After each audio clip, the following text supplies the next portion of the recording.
Good evening guys, welcome है। स्वागत है आप सभी का आज के सेशन में। बच्चों, कल हम लोगों ने जेम्स मील को डिस्कस किया था, तो आज हम लोग बेंथम को कवर करेंगे, ठीक है। और जेम्स मील और बेंथम दोनों उपयोगितावादी दार्शनिक हैं। आधुनिक भारत में जब आप इतिहास लेखन पढ़ते हैं तो आधुनिक भारत में इतिहास लेखन में कुल जो है 4 से 5 विधाएं हैं, ठीक है, जिसमें आपका साम्राज्यवादी इतिहास लेखन है। उसी के 2 पार्ट हैं। मैं एक बार उसको थोड़ा सा आपको क्लियर कर दूं, ठीक है। जब आप आधुनिक भारत का इतिहास लेखन पढ़ेंगे तो आधुनिक भारत का इतिहास लेखन जो है इसके 2 पार्ट हो जाते हैं। आधुनिक भारत का इतिहास लेखन, तो आधुनिक भारत के इतिहास लेखन को जब भी आप पढ़ेंगे तो आपको ये तो पता है कि भाई यूरोप में इतिहास लेखन सबसे पहले शुरू होता है, ठीक है। और भारत में जब यूरोपियन शासन स्थापित हुआ, उपनिवेश बना भारत इंग्लैंड का, तो उन्होंने भारत के इतिहास के अध्ययन की क्या की शुरुआत की और भारत के धार्मिक ग्रंथों और साहित्यिक ग्रंथों का अनुवाद उन्होंने शुरू किया, क्योंकि भारत पर शासन करने के लिए उनको इस बात की आवश्यकता थी कि कैसे भारत के समाज, संस्कृति, सभ्यता और परंपराओं को समझा जाए। किसी भी देश की सभ्यता, संस्कृति और परंपराएं जो है वो वहां के इतिहास से समझी जा सकती हैं, ठीक है। यदि वो किसी भी राष्ट्र का या किसी नेशन का इतिहास आपको पता है तो आप वहाँ की परंपराएं, वहाँ की मान्यताएं, वहाँ के रीत, वहाँ के रिचुअल्स, इन सारी चीज़ों की जानकारी आपको ऑटोमेटिक हो जाएगी। तो भारत में भी जब ब्रिटिश शासन आया तो ब्रिटिशों ने भारत के धार्मिक ग्रंथों का अनुवाद शुरू किया और इसी समय यूरोप में जो है साम्राज्यवादी इतिहास लेखन की बच्चों शुरुआत होती है। तो आधुनिक इतिहास लेखन जब हम पढ़ते हैं तो आधुनिक इतिहास लेखन में सबसे पहले जो पढ़ा जाता है वो है आपका साम्राज्यवादी इतिहास लेखन, यानी वह इतिहास लेखन जो ब्रिटिश साम्राज्यवाद को सही साबित करने के लिए या दुनिया के सामने जो है जस्टिफाई करने के लिए बच्चों क्या किया गया, लिखा गया, ठीक है। तो इसे कहते हैं हम साम्राज्यवादी इतिहास लेखन। इसमें 2 भाग हैं, ठीक है। एक आपका प्राच्यवादी, जिसमें मैक्स मूलर वगैरह लोग आते हैं बच्चों। प्राच्यवादी इतिहास लेखन, ठीक है, जो भारत को लेके थोड़ा सा क्या है, लिबरल है, उदार है, ठीक है। अब इसमें अगर आपको शामिल करना है तो आप इसमें विलियम जोन्स को रख सकते हैं, विलियम जोन्स को रख सकते हैं, ठीक है। आप इसमें जो है मैक्स मूलर को रख सकते हैं, मैक्स मूलर है, ठीक है। आपके विल्किंस है। ये सब जो है आपके किस में आ जाएंगे, ये सभी आपके आएंगे बच्चों आपके साम्राज्य माने प्राच्यवादी में, ठीक है। और दूसरा इसी में एक है आपका उपयोगितावादी, ठीक है, उपयोगितावादी। तो ये जो है भारत के कट्टर विरोधी बच्चों, यानी इनका ये विश्वास है कि भारत में किसी भी तरह की जो है प्रोग्रेसिव मानसिकता है ही नहीं। भारत के लोग अनसिविलाइज्ड है, ये तो मदारियों का देश है, सपेरों का देश है, यहाँ के लोग अपना शासन नहीं चला सकते, ठीक है। और यूरोप जो है, यूरोप ही इनको गवर्न कर सकता है, ठीक है, यूरोप ही इनको बेहतर शासन दे सकता है। मॉडर्निटी यूरोप के द्वारा ही इन क्षेत्रों में फैल सकती है। भारत के लोग अपना शासन चलाने में सक्षम नहीं है, ये मानते हैं उपयोगितावादी। तो उपयोगितावादी में 2 आते हैं। एक आपका जेम्स मील हो गया, जिन्होंने हिस्ट्री ऑफ ब्रिटिश इंडिया में अपनी भारत के इतिहास को बच्चों क्या किया था, विभाजित किया था। और दूसरे हैं बच्चों आपके जेरोमी बेंथम, जेरोमी बेंथम। तो जेरोमी बेंथम जो है आज इन्हीं को हम लोग डिस्कस करेंगे उपयोगितावादी इतिहास लेखन में, ठीक है। उपयोगितावादी इतिहास लेखन में आज हम लोग इनको डिस्कस करेंगे और इनके साथ साथ जो है थोड़ी सी चर्चा बच्चों जेम्स मील की भी कर लेंगे। हालांकि पिछला सेशन जेम्स मील पे हो चुका है, क्योंकि दोनों एक दूसरे से प्रेरित हैं, दोनों क्या है, मित्र भी हैं, ठीक है, दोनों मित्र हैं। और दोनों का जो दर्शन है उपयोगितावादी दर्शन, यानी अधिकतम लोगों का अधिकतम सुख। यूरोपीय भौतिकतावाद का बच्चों क्या था, एक उदाहरण था ये। तो अधिकतम लोगों का अधिकतम सुख तभी होगा जब भौतिक संसाधनों की आपूर्ति सभी तक हो, सबकी सब तक इनको पहुंचाया जाए। तो अधिकतम लोगों का अधिकतम सुख, अधिकतम लोगों का अधिकतम सुख, ठीक है। तो ये इसमें हम लोग पढ़ेंगे। इसके बाद आप देखेंगे जब ब्रिटिश साम्राज्यवादी इतिहास लेखन बच्चों आया, जिसने ब्रिटिश साम्राज्यवाद को जस्टिफाई करने की कोशिश किया और बदले में जो है उन्होंने भारतीय सभ्यता और संस्कृति को क्रिटिसाइज किया। तो भारत में इसके विरोध में जो इतिहास लेखन उत्पन्न हुआ उसे आप कहते हैं राष्ट्रवादी इतिहास लेखन, राष्ट्रवादी इतिहास लेखन।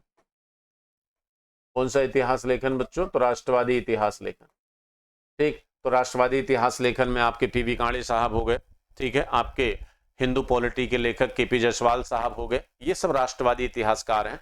अब राष्ट्रवादी इतिहासकारों ने क्या किया कि जो भी भारतीय सभ्यता और संस्कृति में जो बेहतर चीजें थी उसको रिप्रेजेंट किया, जैसे गुप्त काल को स्वर्णकाल कहना, ऋग्वैदिक संस्कृति को बेहतर संस्कृति साबित करना, आपके भक्ति साहित्य को सबसे दुनिया का अच्छा साहित्य साबित करना, ठीक है, आपने धार्मिक ग्रंथों की तारीफ करना, ठीक। तो उन सारी चीजों के बच्चों इन्होंने क्या किया, प्रेजेंटेशन स्टार्ट कर दिया। लेकिन इन्होंने भारत में जो निम्न तबका था, ठीक है, जो निचला वर्ग है, जिसमें किसान है, श्रमिक है, महिलाएं हैं, उनको इन्होंने वंचित रखा, उनको इन्होंने इतिहास लेखन में जगह नहीं दिया, स्थान नहीं दिया, जो कहीं न कहीं इतिहास का भाग नहीं बन पाए। वो लोग वंचित रहे आपके इतिहास का पार्ट बनने से बच्चों, ठीक है, इतिहास का भाग बनने से क्या रहे, वो वंचित रहे।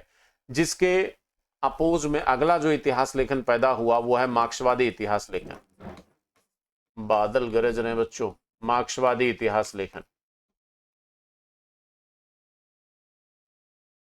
अगला है आपका मार्क्सवादी इतिहास लेखन। तो जो मार्क्सवादी इतिहास लेखन है बच्चों, जिसमें आपके बहुत सारे हिस्टोरियंस आते हैं, ठीक है, जिसमें आपके बहुत सारे हिस्टोरियंस आते हैं, तो मार्क्सवादी इतिहास लेखन ने अपना जो मूल सब्जेक्ट चुना इतिहास लेखन का, वो किसानों और श्रमिकों का इतिहास बच्चों उन लोगों ने क्या किया, लिखा, ठीक है। आप देखेंगे मार्क्सिज्म थ्योरी जो भारत के आंदोलन में चलेगी, ठीक है, उसमें आपको दिखेगा कि भाई किसानों और श्रमिकों को इन्होंने क्या किया, सपोर्ट किया, ठीक। तो यहाँ पे आप देखेंगे कि मार्क्सवादी इतिहास लेखन इनके माने उभर के आता है, उसका उद्भव होता है। लेकिन मार्क्सवादियों ने भी बच्चों ट्राइबल कम्युनिटी का, महिलाओं का इतिहास नहीं लिखा। तो इनके आगे चलकर बच्चों, इनके विरोध में जो है, या विरोध में कहिए, या इसकी वजह से आपके यहाँ सबाल्टर्न इतिहास लेखन शुरू हुआ, ठीक है, सबाल्टर्न इतिहास लेखन। तो सबाल्टर्न इतिहास लेखन जो है ये शुरू होता है आपका बच्चों 1980 के दशक में, 1980 के दशक में, ठीक है, 1980 के दशक में, 1980 में बच्चों शुरू होता है। और इसकी शुरुआत जो है होती बच्चों आपके रंजीत गुहा साहब से। किससे होती है, तो रंजीत गुहा से। ये सबसे बड़े सबाल्टर्न हिस्टोरियंस माने जाते हैं, ठीक है, सबसे बड़े सबाल्टर्न हिस्टोरियंस माने जाते हैं। अच्छा, आजकल एक और इतिहास लेखन चल रहा बच्चों, उसे कहते हैं संशोधनवादी इतिहास लेखन। संशोधनवादी इतिहास लेखन। तो संशोधनवादी इतिहास लेखन का मतलब है कि अभी तक जो इतिहास लिखा गया है उसमें आप देखोगे तो इतिहास लेखन में जो है मूलतः बच्चों कहीं न कहीं जो है बहुत सारी कमियां हैं। लोगों ने केवल पॉलिटिकल हिस्ट्री लिखा, लोगों ने मिड गंगा वैली को सेंटर में रखकर इतिहास लिखा, ठीक है। अभी जो आपके इतिहास लेखन में जो कमियां हैं, वो कमियां क्या हैं कि भाई अभी तक दक्षिण भारत का इतिहास उतना बेहतर तरीके से नहीं लिखा गया। तो अब जो है दक्षिण भारत के इतिहास पर बच्चों फोकस किया जा रहा है कि भाई दक्षिण भारत का इतिहास बेहतर तरीके से लिखा जाए, ठीक है। दूसरा, इतिहास लेखन में पर्यावरणीय अप्रोच को अपनाया जाए।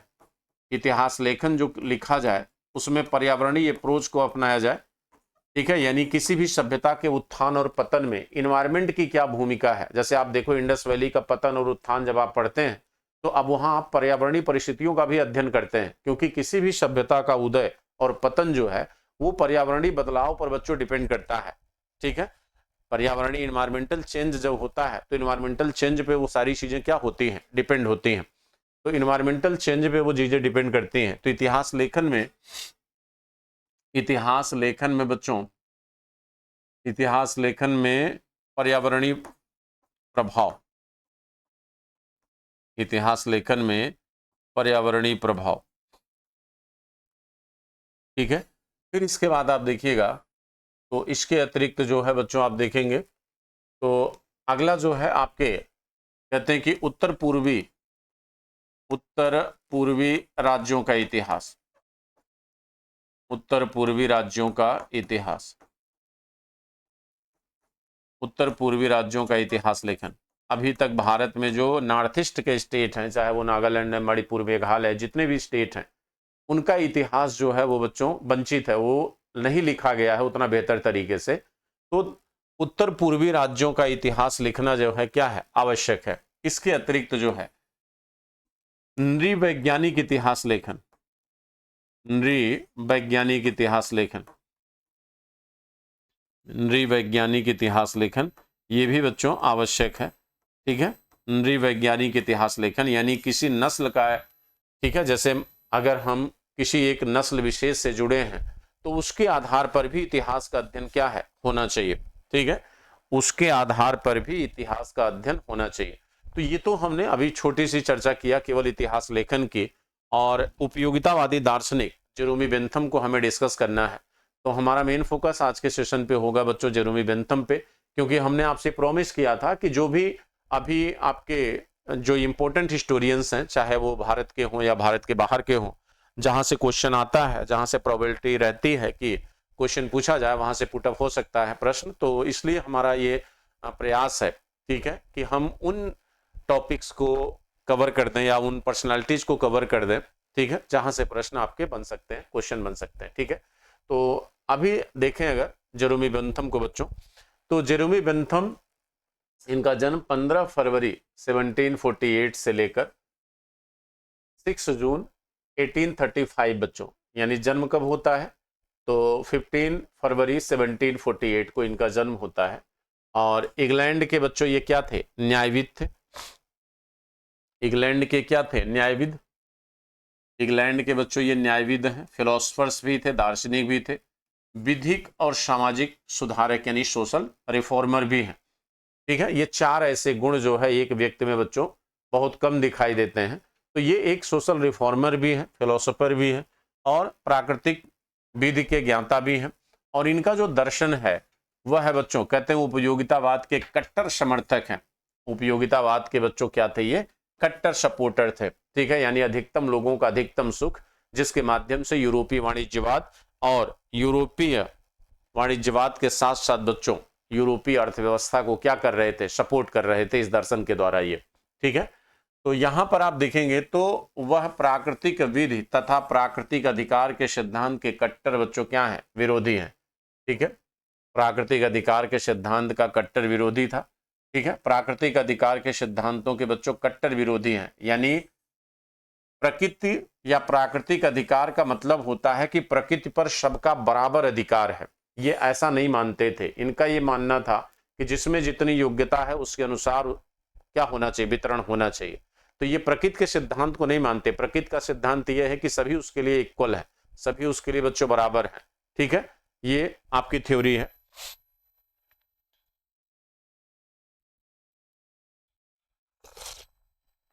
सभी उसके लिए क्या है, इक्वल है, बराबर है, ठीक है। 1776 में उनकी शासन पर स्फुट विचार बच्चों, ये इनकी ध्यान दीजिएगा, फ्रेगमेंट ऑन द गवर्नमेंट शीर्षक से बच्चों एक पुस्तक प्रकाशित होती है। ये किताब का नाम याद रखना जो है, शासन पर स्फुट विचार, शासन पर स्फुट विचार,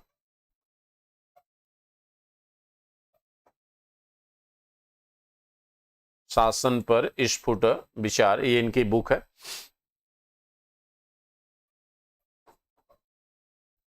शासन पर स्फुट विचार।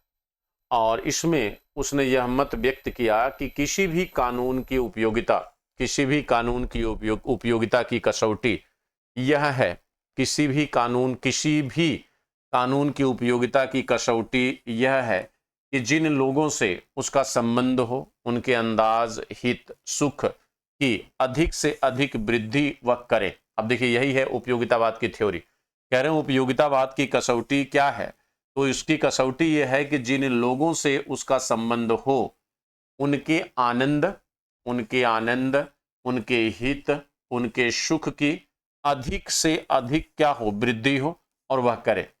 उनकी दूसरी जो पुस्तक है जिसका नाम है आचार और विधान के सिद्धांत, ठीक है, ये दूसरी किताब है उनकी। पहली है शासन पर स्फुट विचार और दूसरी है आचार और विधान के सिद्धांत, ठीक है। इसमें वो कहते हैं कि ये इनकी बच्चों निकली थी कब, 1789 में, जिसमें उन्होंने कहा है कि उपयोगितावाद का सार मर्म इसी में सन्निहित है बच्चों, इसी किताब में। ये पूछा जा सकता है कि किस बुक में उपयोगितावाद की बच्चों थ्योरी है, तो आचार और विधान का सिद्धांत, ये जेरोमी बेंथम की। हालांकि उपयोगितावाद की जो मेन थ्योरी है वो जेरोमी बेंथम की ही है। बाद में मील ने भी उसे आगे बढ़ाया। हालांकि मील और बेंथम में कई बार विवाद हुआ, कई बार झगड़ा हुआ, दोनों मित्र भी थे, तो मित्र झगड़ते भी हैं, ठीक है। दोनों में कई बार विवाद हुआ, लेकिन स्पेशली ये है कि बेंथम की ही थ्योरी है उपयोगितावाद की, उसे सपोर्ट किया आगे चलकर जेम्स मिल ने भी। ठीक है, तो जेम्स मिल, तो इनकी जो उपयोगितावाद की थ्योरी है वो इसी में है, आचार और विधान के सिद्धांत में। ठीक है, और उसने इस बात पर बल दिया है कि अधिकतम व्यक्तियों का अधिकतम सुख ही प्रत्येक विधान का लक्ष्य होना चाहिए। यानी राज्य द्वारा या समाज द्वारा कोई भी कानून बने, कोई भी नियम बने, तो उस कानून के केंद्र में हमेशा इस बात को रखा जाए कि उस कानून से, उस विधि निर्माण से कैसे अधिकतम लोगों का सुख हम लोग अर्जित कर सकते हैं, मैक्सिमम लोगों का सुख कैसे अर्जित किया जा सकता है। ठीक है, कैसे जो है, कैसे अधिकतम लोगों का अधिकतम सुख अर्जित किया जा सकता है।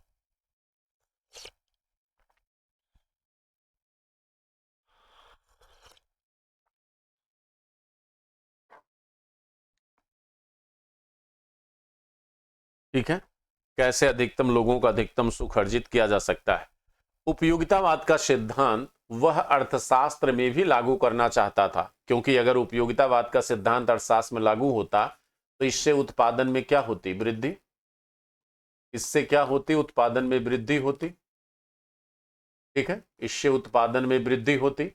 और उसका विचार था कि प्रत्येक व्यक्ति को किसी भी तरह के प्रतिबंध के बिना, प्रत्येक व्यक्ति को किसी भी प्रतिबंध के बिना अपना हित संपन्न करने की स्वतंत्रता होनी चाहिए और रहनी चाहिए।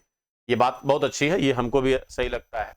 देखिए, कह रहा है कि उसका विचार था कि हर एक व्यक्ति को किसी भी तरह के प्रतिबंध के बिना, यानी कोई बाधा नहीं होनी चाहिए, अपना हित संपन्न करने की कोशिश, स्वतंत्रता होनी चाहिए। यानी किसी को अगर अपने हित के लिए प्रयास करना है तो उसे इस बात की फ्रीडम होनी चाहिए। ये इस बात को दर्शाता है कि यूरोपियन इकोनॉमी में सभी अपनी योग्यता और अपने हित के अनुसार पार्टिसिपेट कर सकते हैं। और ये कहता है कि हर व्यक्ति स्वार्थी होता है, हर व्यक्ति पहले अपने हित के विषय में सोचता है सामान्यतः। ठीक है, हालांकि ऐसा नहीं है, कुछ लोग ऐसे होते हैं जो दूसरों के बारे में भी सोचते हैं, लेकिन ये व्यक्ति का नेचर है कि व्यक्ति अपने विषय, अपने को ज्यादा प्रमोट करता है। व्यक्ति सबसे पहले अपने विषय में ही सोचता है। ठीक है, व्यक्ति सबसे पहले बच्चों अपने विषय में ही क्या करता है, सोचता है। ठीक, कह रहा कि शुद्धखोरी के समर्थन में उसने एक पुस्तक लिखी थी और उस पुस्तक का नाम था डिफेंस ऑफ यूजरी। डिफेंस ऑफ यूजरी, ये बहुत मोस्ट किताब है बच्चों, डिफेंस ऑफ यूजरी। इस किताब को पूछा जाएगा कभी न कभी। ये किताब जो है सूदखोरी व्यवस्था के सपोर्ट में लिखा है, डिफेंस ऑफ यूजरी। ठीक है, डिफेंस ऑफ यूजरी ये उसकी किताब है। और 1787 में बच्चों से लिखा था। उसने गरीबों संबंधी कानून, जिसका नाम था पुअर लॉ, में सुधार करने के लिए सुझाव दिए थे इसी में। ठीक है,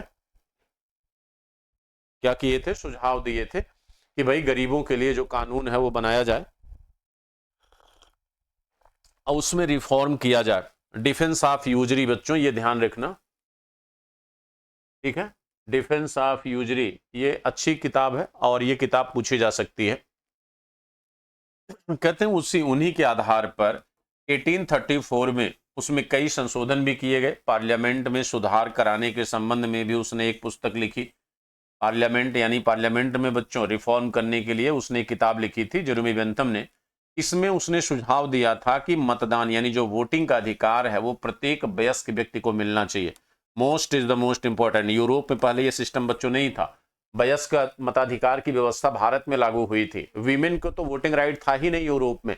ठीक है, तो जेरेमी बेंथम ने बच्चों एक बुक लिखी जिसमें इन्होंने डिमांड किया था कि पार्लियामेंट्री सिस्टम में जो है हर एक व्यक्ति जो क्या हो, वयस्क हो, एडल्ट हो, उसे वोटिंग राइट दिया जाना चाहिए और चुनाव प्रति वर्ष जो है किया जाना चाहिए। प्रत्येक वर्ष चुनाव हो, हालांकि ऐसा पॉसिबल नहीं हो पाया और प्रत्येक वर्ष